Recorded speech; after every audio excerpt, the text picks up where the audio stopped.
clap. Bonjour à tous et à toutes fans de cinéma, c'est Esprit Z et bienvenue sur la chaîne du Cinéphage pour cette toute nouvelle vidéo qui va cette fois-ci concerner les sorties cinéma et SVOD du mois de juin 2023 et sorties DVD du mois de mai 2023. Et comme d'habitude, tous les films ne seront pas développés dans cette vidéo, il ne va s'agir que des plus importants selon moi. Alors, est-ce que vous avez profité des vacances et de tous ces jours fériés? Hein, c'était tellement bien, hein. Mais maintenant, faut s'accrocher, hein, c'est la dernière ligne droite avant les vacances d'été et les gros blockbusters de l'été. Et désolé de vous l'annoncer, mais j'abandonne l'idée de faire des vidéos critiques. On est à un stade beaucoup trop avancé dans l'année pour que je rattrape mon retard. Et avec toute ma vie perso à gérer, je pense pas avoir le temps de me consacrer à l'écriture, au tournage, au montage de 2 vidéos critiques par semaine. Mais bon, je réfléchis quand même à un truc pour 2024, vous verrez. Retrouvez quand même mes critiques et mes notes sur Sens Critique et les Doorbox, voilà, c'est déjà un bon début. Au programme du jour du cinéma partout, en veux-tu, en voilà. Lumière, moteur, ça tourne, action, et commençons tout de suite avec les sorties cinéma et SVOD.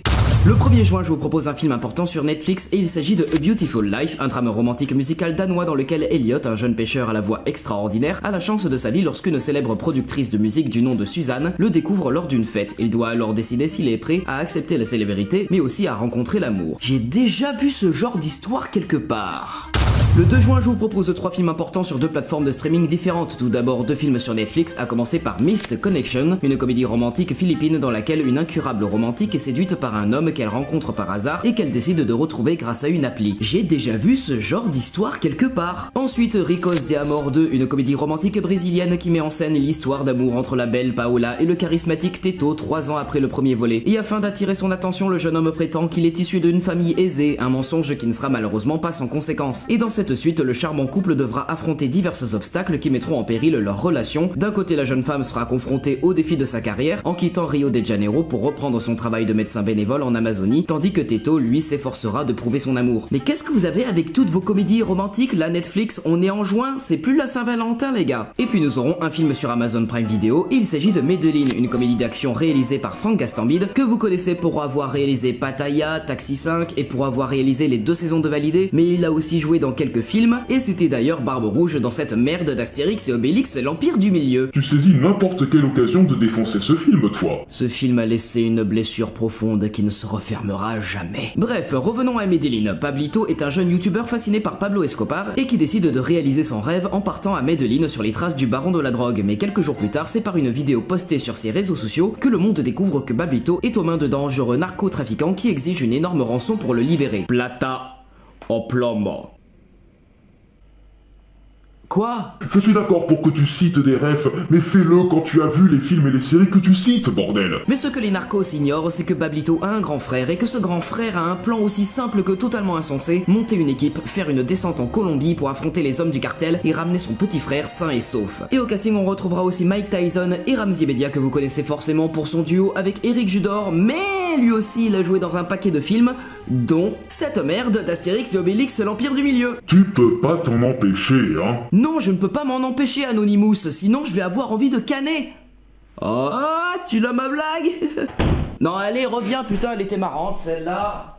Le 7 juin, je vous propose 5 films importants au cinéma, à commencer par Transformers Rise of the Beasts, la suite de la saga d'action SF par le réalisateur de Creed 2. Alors si j'ai bien compris, c'est la suite du reboot du nom de Bumblebee sorti en 2018, ce qui veut dire que ce n'est pas un préquel des 5 autres films réalisés par Michael Bay. Et cette suite du reboot, c'est le premier film d'une nouvelle trilogie. Wouhou, on est en train de se marrer, hein, n'est-ce pas? Au moins ce n'est pas un bordel de timeline comme les X-Men. Bref, nous sommes en 1994 et alors que les Decepticons viennent d'arriver, Optimus Prime s'acclimate à la Terre. Dans le même temps, un archéologue et un ancien militaire vont découvrir les traces d'une guerre entre 2 anciennes factions de Transformers, les Maximals et les Predacons. Optimus Prime devra alors faire face à de nouveaux ennemis, les Terrorcons et leur redoutable chef Scourge. Mais de leur côté, les Autobots et les Maximals feront face à une menace encore plus grande, Unicron, une planète métallique géante qui s'apprête à dévorer la Terre. Bon, est-ce que vous avez compris le scénario? Parce que moi, non, pas du tout, voilà, je sens que ça va être un vrai régal, le marathon Transformers pour se préparer au film. Ensuite, Love Again un peu beaucoup passionnément, une comédie romantique américaine avec Céline Dion dans la peau d'un personnage secondaire. Et d'ailleurs, la bande-son du film sera assurée par ses chansons. Voilà, donc si vous aviez été déçu par Aline en tant que film-concert déguisé de Céline Dion, et bien là vous serez refait. Et donc l'histoire est celle de Mira Ray qui essaie de surmonter le décès de son fiancé et envoie une série de messages romantiques à son numéro de téléphone, mais sans réaliser que le numéro avait été réattribué au nouveau téléphone professionnel de Rob Burns, un journaliste captivé par la sincérité de ses sublimes confessions. Mais quand lui est confié la mission d'écrire le portrait de la mégastar Céline Dion, il sollicite son aide pour trouver comment rencontrer Mira en face à face et gagner son cœur. Donc, Céline Dion va s'improviser coach en séduction dans ce film. Ok. Puis nous aurons Waouh, une comédie française réalisée par l'acteur et réal Bruno Podalides, à qui l'on doit déjà les deux Alfred, et Bécassine. Catherine et Horatio sont conseillers immobiliers et enchaînent les visites de deux biens, une grande maison bourgeoise, piscinable vue RER, et un petit appartement moderne situé en plein triangle d'or de Bougival. Malgré des visites agitées, ils ne perdent pas de vue leur objectif, provoquer le coup de cœur chez les potentiels acheteurs, le vrai, l'unique qui leur fera oublier tous les défauts, celui qui leur fera dire waouh. Et au casting, on retrouvera aussi Karine Viard, qu'on présente plus, Sage Homme, Maria Rêve, Tokyo Shaking, l'origine du monde, les fantasmes, les apparences, Bécassine, les chatouilles, les visiteurs 3, la famille Bélier, Police, Potiche, rien à déclarer, la haine, délicatessen. Eh oh, on voit plus rien là. On continue avec Marinette, le tout premier biopic français consacré à une sportive française, puisque Garance Marillier, que vous connaissez pour avoir joué dans Grave et Titane, prêtera ses traits à la footballeuse Marinette Pichon. Élevée par une mère courageuse qui doit faire face à un mari violent, elle surmonte les difficultés et se forge une détermination sans faille. Et alors qu'elle mène de front petit boulot et carrière sportive, elle est sélectionnée en équipe de France puis repérée par un grand club américain. Marinette débarque alors avec sa mère aux États-Unis, poursuivant le rêve de devenir la meilleure joueuse au monde. Et au casting, on retrouvera aussi Émilie Dequesne, Fred Testo, Sylvie Testude et Alban Lenoir. Juste après, Des mains en or, une comédie française dans laquelle on suit Philippe, un futur académicien joué par Lambert Wilson et qui est aussi un écrivain célèbre. Avec une épouse chirurgienne jouée par Sylvie Testude et un cercle d'amis de haut rang, sa vie serait un bonheur parfait s'il ne souffrait pas d'un terrible mal de dos qui empoisonne son existence. Et lorsque Philippe, par le plus grand des hasards, rencontre l'incroyable Martha aux mains guérisseuses jouée par Josiane Balasco, ses douleurs de dos vont s'atténuer et il va devenir dépendant des mains de Martha qui l'apaise davantage que n'importe quel antidouleur. Et entre ces deux personnages se tisse une amitié étonnante. Et enfin, Dernière nuit à Milan, un thriller italien de 2 heures présenté en séance spéciale au Festival de Berlin 2023 et comme film d'ouverture au Festival du film policier de Reims Polar 2023. On suit l'histoire de Franco Amore qui durant toute sa vie a toujours essayé d'être un honnête homme et après 35 ans de carrière comme policier, l'heure est venue de sa dernière nuit de service, mais cette dernière nuit sera plus longue et plus éprouvante qu'il ne l'imagine. Il est appelé à enquêter sur une scène de crime où son meilleur ami et coéquipier, Dino, a été tué lors d'un vol de diamants. Il mettra alors en danger tout ce qui compte à ses yeux, son travail au service de l'État, son amour pour sa femme Viviana et jusqu'à sa propre vie. Mais vous aurez aussi Camilla sortira ce soir, Règle 34, Lille, Pollock et Pollock, La chose politique acte 1, Petit samedi, Le vrai du faux, Low Tech, My Love Affair with Marriage et Les grandes vacances de cow-boy et indien. J'en profite aussi pour vous dire que pour les 100 ans de Warner Bros, le studio va rediffuser en salle la plupart de ses grands films. Et pour l'Hexagone, 18 cinémas UGC vont diffuser dans toute la France un film tous les samedis et dimanches soirs du 7 juin au 29 août. Sauf l'UGC Les Halles à Paris qui lui va diffuser un film par jour, soit 84 chefs-d'œuvre. La liste des cinémas concernés se trouve sur le site de l'UGC, tout comme les films qui seront diffusés. Mais ça concerne toutes les décennies, ça va du chanteur de jazz à Joker, franchement, renseignez-vous. Et je suis sûr qu'il n'y a pas que les cinémas UGC qui feront ça. Le 9 juin, je vous propose 3 films importants sur 2 plateformes de streaming différentes. Tout d'abord 2 films sur Netflix, à commencer par À sa façon, une comédie romantique turque dans laquelle Merve croyait vivre une vie de bohème avant qu'elle se fasse expulser de son immeuble, qu'elle doive trouver un job et avant que son nouveau patron lui réserve des surprises. Et ensuite Les Semaines Miracles, une comédie dramatique hollandaise dans laquelle 3 couples d'aujourd'hui essaient de concilier vie conjugale et carrière professionnelle et découvrent les défis imprévisibles de la parentalité. Et puis nous aurons un film sur Disney+, et il s'agit de Flamin' Hot, un biopic réalisé par Eva Longoria. Oui, Gabrielle de Desperate Housewives, et ce film va raconter la véritable histoire de Richard Montañez qui, après avoir commencé comme gardien au sein de la société Frito-Lay, a bouleversé l'industrie agroalimentaire en utilisant son héritage hispano-américain pour créer les chips Flamin' Hot Cheetos, devenus au fil du temps un phénomène de la pop culture mondiale. Alors quand le résumé dit pop culture mondiale, ils abusent un peu, N'oubliez pas, rappelez-vous que les Américains ont un tel melon que dans les films où le monde subit une catastrophe, eh bien il y a que l'Amérique du Nord sur Terre qui existe et c'est tout. Alors pop culture américaine, peut-être, mondiale, voilà, c'est du forçage. Surtout pour des chips, quoi. Alors perso, moi, j'attends avec impatience le biopic sur les fondateurs de Lay's et de Belin. Le 14 juin, je vous propose 8 films importants au cinéma, à commencer par The Flash, le tant attendu film d'ici par le réalisateur Andy Muschietti des 2 films Ça avec Bill Skarsgård. Et la particularité de ce film-ci est qu'il va permettre de rebooter tout le DC Extended Universe pour laisser place à l'univers DCU de James Gunn et Peter Safran, qui débutera avec Superman Legacy. Et oui, je sais, Blue Beetle et Aquaman 2 Le Royaume Perdu feront quand même partie du DCEU. Bref, les réalités s'affrontent dans The Flash lorsque Barry se sert de ses super pouvoirs pour remonter le temps et modifier son passé. Mais ses efforts pour sauver sa famille ne sont pas sans conséquences conséquences sur l'avenir et Barry se retrouve pris au piège dans une réalité où le général Zod est de retour, menaçant d'anéantir la planète et où les super-héros ont disparu. À moins que Barry ne réussisse à tirer de sa retraite un Batman bien changé et à venir en aide à un Kryptonien incarcéré qui n'est pas forcément celui qu'il recherche, Barry s'engage alors dans une terrible course contre la montre pour protéger le monde dans lequel il est et de retrouver le futur qu'il connaît. Et oui, c'est trop bien, on va avoir Supergirl et le Batman de Michael Keaton. Reste à voir la qualité des effets spéciaux après les trailers qu'on s'est tapés. Ensuite, Stars at Noon, le nouveau drame romantique français de Claire Denis, à qui l'on doit déjà amour et acharnement avec Vincent Lindon, et elle a d'ailleurs remporté le grand prix pour ce film au Festival de Cannes 2022. L'histoire est celle d'une journaliste américaine en détresse bloquée sans passeport dans le Nicaragua d'aujourd'hui en pleine période électorale. Elle finit par rencontrer dans un bar d'hôtel un voyageur anglais qui lui semble être l'homme rêvé pour l'aider à fuir le pays, mais elle réalise trop tard qu'au contraire, elle entre à ses côtés dans un monde plus trouble et plus dangereux. Puis nous aurons Marcel le coquillage avec ses chaussures, le film d'animation nommé au BAFTA, Golden Globes et Oscar 2023 et dans lequel Marcel est un adorable coquillage qui vit seul avec sa grand-mère Connie depuis sa séparation avec le reste de leur communauté. Et lorsqu'un réalisateur de documentaire les découvre dans son Airbnb, la vidéo qu'il met en ligne devient virale et offre à Marcel un nouvel espoir de retrouver sa famille. On continue avec La Nuit du Verre d'eau, un drame romantique franco-libanais se déroulant au Liban pendant l'été 1958. Trois sœurs de la bonne société chrétienne, dont une jouée par Nathalie Baye, sont en villégiature dans la montagne libanaise. La vie tranquille du village est bousculée par les échos d'une révolution grondant à Beyrouth et par l'arrivée de deux estivants français. Mais c'est de l'intérieur de la famille que viendra le bouleversement. L'aînée des sœurs, Laila, mère et épouse parfaite, va ouvrir les yeux sur la société patriarcale qui les tient sur leur contrôle. Mais comment il a fait pour rentrer, lui? C'est moi, désolé, j'ai oublié de fermer à clé quand je suis parti.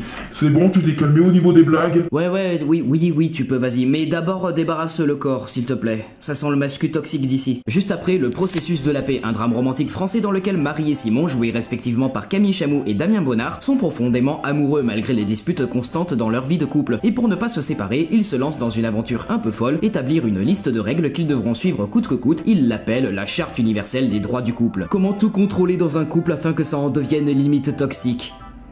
Tu crois que j'exagère un peu? Ah, peut-être, hein. T'as seulement un point de vue de célibataire éternel, c'est tout. Poursuivons avec Sexygénaire, une comédie française présentée au Festival de l'Alpe d'Huez 2023 et avec au casting Thierry Lhermitte et Patrick Timsit. À 60 ans passés, deux amis en proie à des difficultés financières vont tirer profit de leur image dans le milieu de la mode et de la publicité. L'un est encore beau, l'autre ne l'a jamais été, mais au-delà du jeu des apparences, qu'est-ce vraiment que d'avoir l'âge de la retraite aujourd'hui?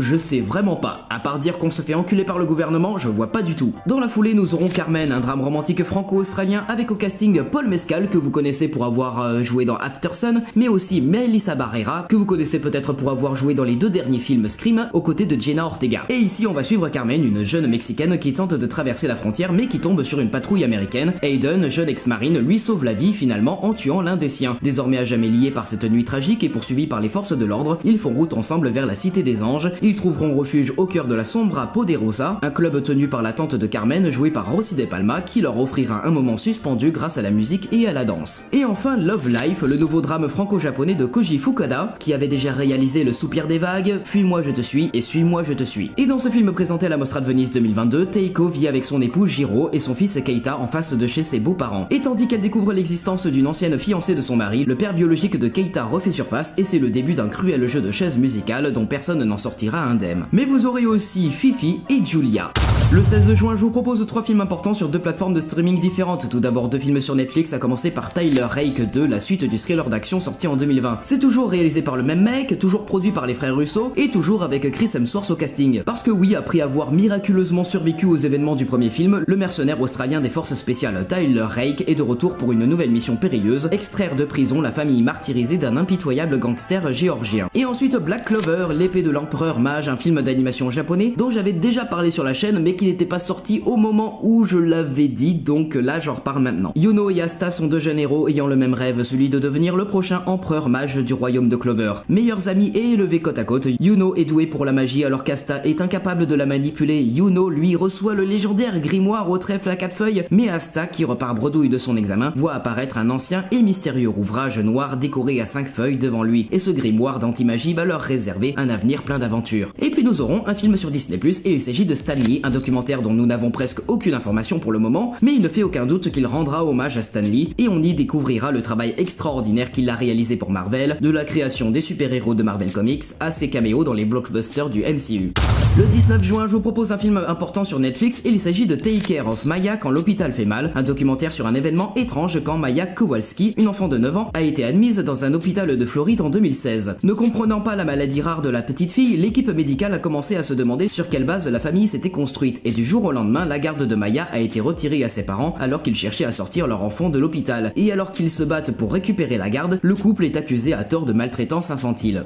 Le 21 juin, je vous propose 6 films importants au cinéma, à commencer par Asteroid City, la nouvelle comédie dramatique de Wes Anderson, réalisateur de The French Dispatch, L'Île aux chiens, The Grand Budapest Hotel, Moonrise Kingdom et Fantastic Mr. Fox. Et dans ce film présenté au Festival de Cannes 2023, nous sommes en 1955 et Asteroid City est une ville minuscule en plein désert dans le sud-ouest des États-Unis. Le site est surtout célèbre pour son gigantesque cratère de météorites et son observatoire astronomique à proximité. Et un week-end, les militaires et les astronomes accueillent 5 enfants surdoués, distingués pour leur création scientifique afin qu'ils présentent leurs inventions. Mais à quelques kilomètres de là, par-delà les collines, on aperçoit des champignons atomiques provoqués par des essais nucléaires et les habitants assistent à la visite d'extraterrestres. Et au casting, on retrouvera Jason Schwartzman, Scarlett Johansson, Tom Hanks, Tilda Swinton, Adrien Brody, Margot Robbie, Hong Cho, Bryan Cranston, Jeffrey Wright, Liv Schreiber, Tony Revolori, Sophia Lillis, Maya Hawke, Jeff Goldblum, Edward Norton, Willem Dafoe, Steve Carell et bien d'autres. Le casting est dinguissime. Ensuite, Élémentaire, le tout nouveau Disney Pixar qui sort heureusement en salle et pas sur Disney+, et c'est un film d'animation par le réalisateur du Voyage d'Arlo qui était un Pixar mineur mais sympa. Dans la ville d'Element City, le feu, l'eau et la terre vivent dans la plus parfaite harmonie et c'est ici que réside Flamme, une jeune femme intrépide et vive d'esprit, au caractère bien trempé, et Flack, un garçon sentimental et amusant, plutôt suiveur dans l'âme. Et l'amitié qu'ils se portent remet en question les croyances de Flamme sur le monde dans lequel ils vivent. Et au casting de la VF, on retrouvera Donald Renew et... Stop!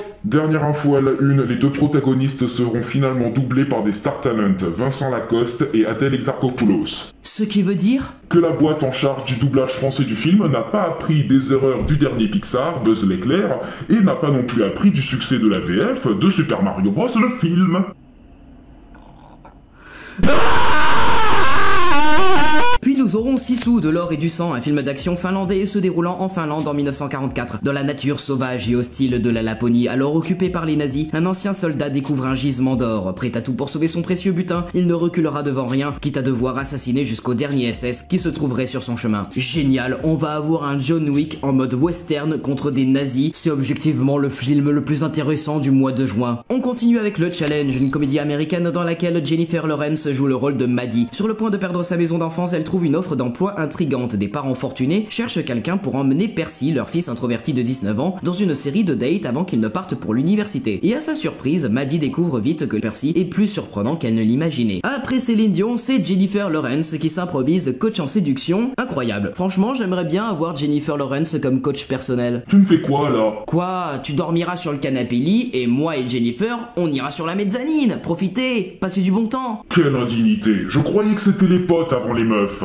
Ah non, pas quand c'est elle ou une autre de mes celebrity crush. Juste après, 38.5 Quai des Orfèvres, une comédie policière française qui a remporté le Grand Prix OCS du Festival de l'Alpe d'Huez 2023 et avec au casting Didier Bourdon, Caroline Anglade, Pascal Demolon, Frédéric Bell et Artus. Un tueur en série surnommé le Ver Solitaire sème des alexandrins sur des scènes de crime causant terreur et confusion. Clarisse Sterling, une jeune enquêtrice enthousiaste, se voit confier cette affaire sous la supervision du légendaire commissaire Keller. Armée de 200 grammes de chouquettes et d'un ananas, Clarisse doit jongler entre les bras cassés de la brigade criminelle et des énigmes tordues pour démasquer l'assassin. La mission impossible ne fait que commencer. La mission impossible sera de finir ce film avec une note de 5 étoiles sur 5. Non mais sérieux, c'est quoi ce résumé les gens? Je suis d'accord pour que vous pondiez des comédies déjantées, mais évitez de reproduire à l'identique des rêves qui vous sont passés par la tête après une soirée trop arrosée et une soirée dans laquelle vous avez pris un peu de sniff. Et enfin Magnifica, un drame policier français d'après le roman Des femmes en noir d'Anne-Isabelle Lacassagne et avec au casting Karine Villard et François Berléand. À la mort d'un prêtre, la chancelière du diocèse découvre abasourdi qu'il s'agissait en réalité d'une femme, et contre l'avis de son évêque qui souhaite étouffer l'affaire, elle mène l'enquête pour comprendre comment et avec quelle complicité une telle imposture a été possible. Mais vous aurez aussi La fille et le garçon, Zillion, La sorcière et le martien, Il Buemo, Nezu, Porno Mélancolia et Polaris.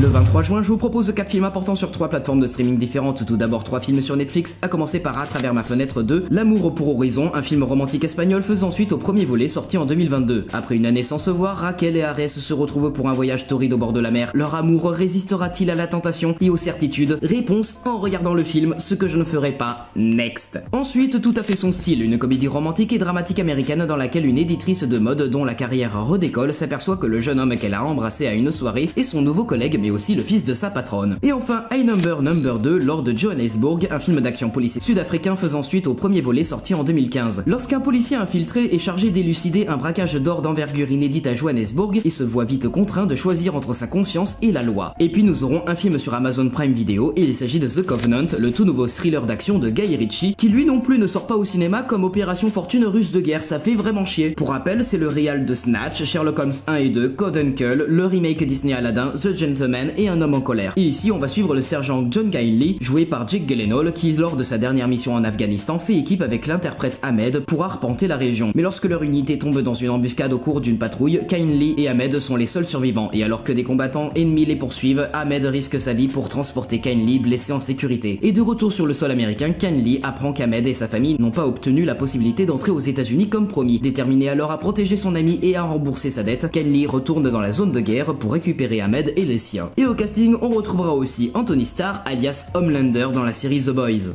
Le 28 juin, je vous propose 6 films importants au cinéma, à commencer par Indiana Jones 5, le cadran de la destinée, dernier film de la saga d'action et d'aventure, réalisé non plus par Steven Spielberg, mais par James Mangold, à qui l'on doit déjà Logan et Le Mans 66. Alors c'est vrai, avec la licence sous Disney, on n'est pas à l'abri d'avoir des spin-offs, mais c'est le dernier film avec Harrison Ford en Indiana Jones, que l'on va retrouver en 1969, et après avoir passé plus de 10 ans à enseigner au Hunter College de New York, l'estimé professeur d'archéologie est sur le point de prendre sa retraite et de couler des jours paisibles dans son modeste appartement où il vit seul désormais. Attends, il s'est pas marié avec Marion dans le 4e film? Le 4e film n'existe pas et n'a jamais existé. Oh arrête, moi je l'ai bien aimé. Oui, moi aussi, mais chut.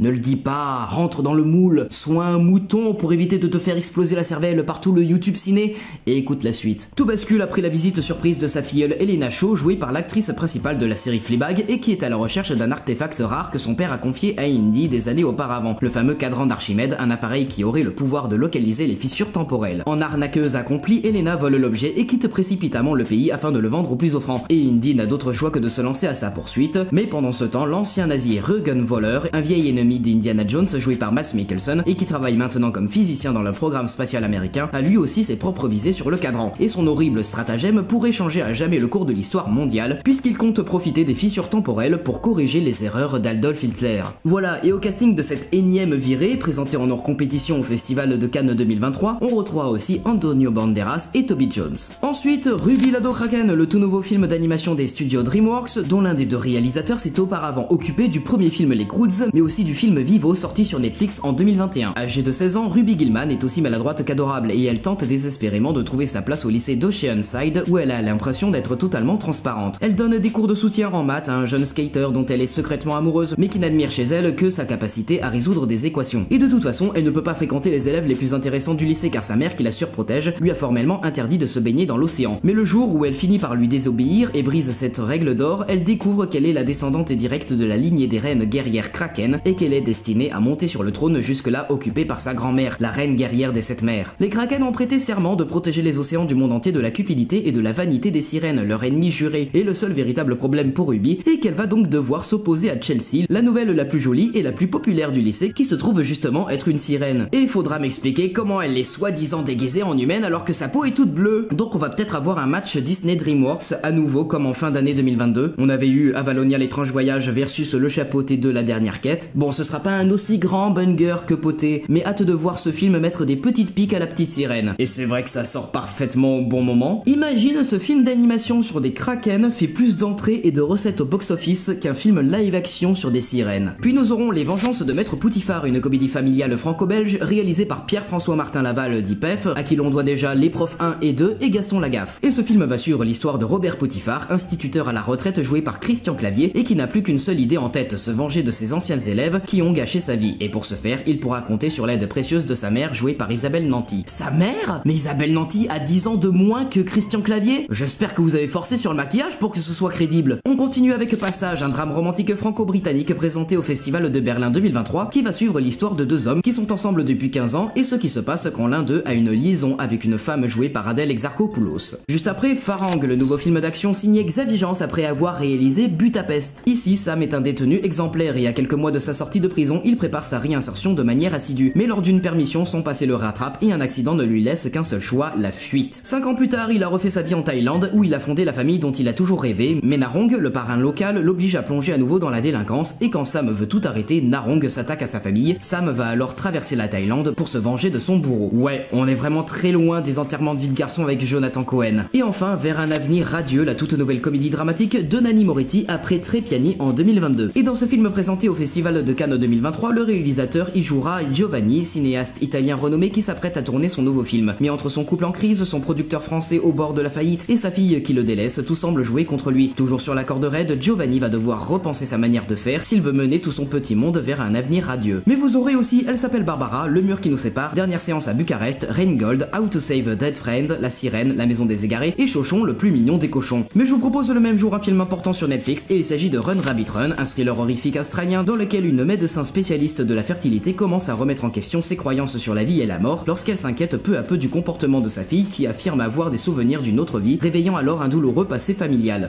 Le 30 juin, dernière date, je vous propose un film important sur Netflix et il s'agit de Nimona, un film d'animation fantastique et d'aventure dans lequel Nimona est une adolescente dotée du pouvoir de métamorphose et qui finit par être ciblée par un chevalier qui tente de l'assassiner. Mais cependant, ce chevalier est accusé d'un crime qu'il n'a pas commis et la seule personne qui peut l'aider à prouver son innocence, c'est Nimona elle-même.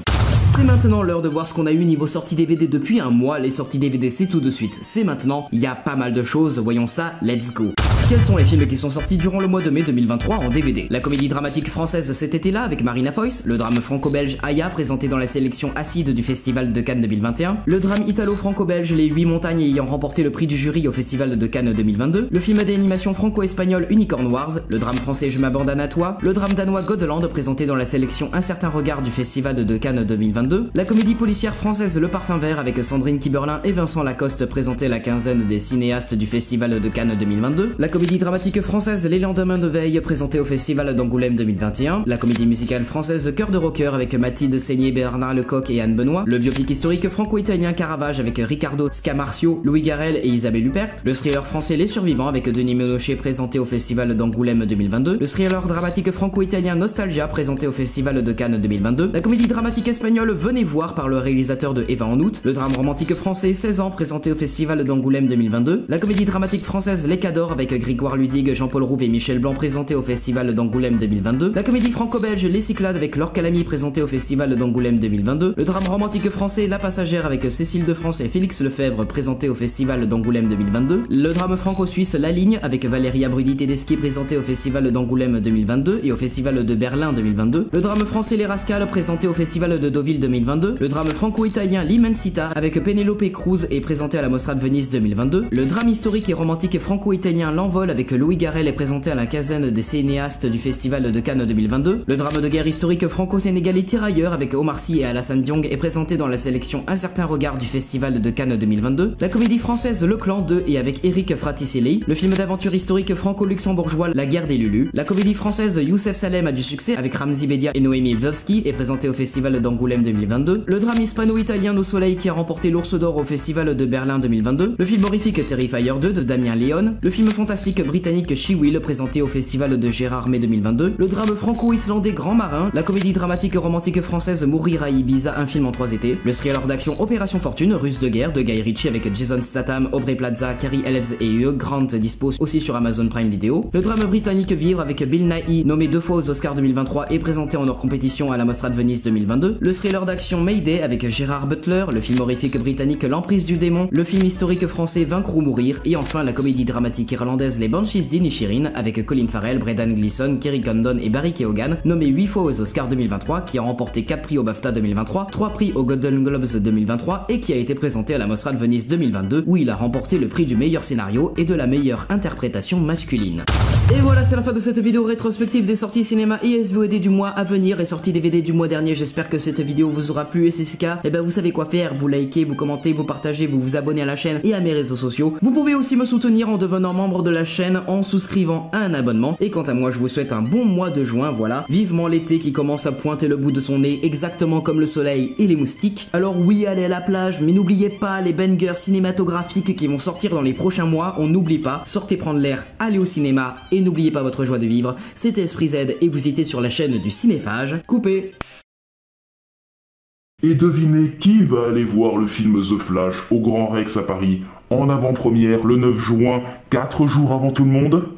C'est Bibi, c'est Anonymous, la la la la la la.